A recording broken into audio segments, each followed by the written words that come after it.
The American Revolutionary War saw a series of battles involving naval forces of the British Royal Navy and the Continental Navy from 1775, and of the French Navy from 1778 onwards.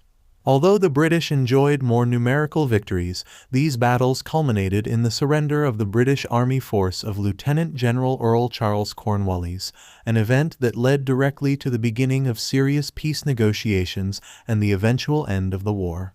From the start of the hostilities, the British North American station under Vice Admiral Samuel Graves blockaded the major colonial ports and carried raids against patriot communities. Colonial forces could do little to stop these developments due to British naval supremacy. In 1777, colonial privateers made raids into British waters, capturing merchant ships, which they took into French and Spanish ports, although both were officially neutral. Seeking to challenge Britain, France signed 2 treaties with America in February 1778, but stopped short of declaring war on Britain.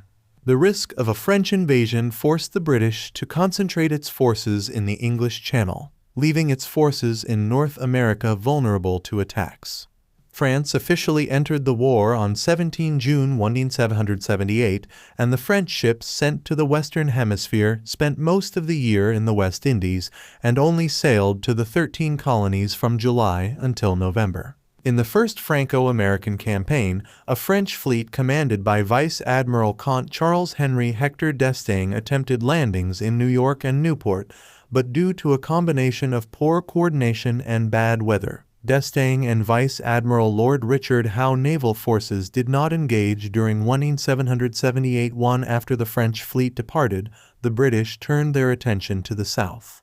In 1779, the French fleet returned to assist American forces attempting to recapture Savannah from British forces, however failing, leading the British victors to remain in control till late 1782.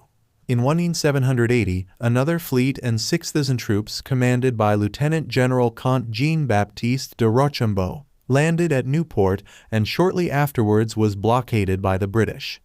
In early 1781, General George Washington and the Comte de Rochambeau planned an attack against the British in the Chesapeake Bay area, coordinated with the arrival of a large fleet commanded by Vice Admiral Comte François-Joseph Paul de Grasse from the West Indies.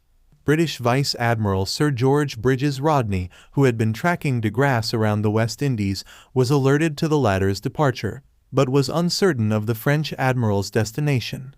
Believing that de Grasse would return a portion of his fleet to Europe, Rodney detached Rear Admiral Sir Samuel Hood and 15 ships of the line with orders to find de Grasse's destination in North America.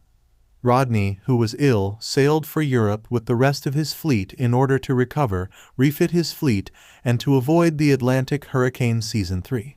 British naval forces in North America and the West Indies were weaker than the combined fleets of France and Spain, and after much indecision by British naval commanders, the French fleet gained control over Chesapeake Bay, landing forces near Yorktown.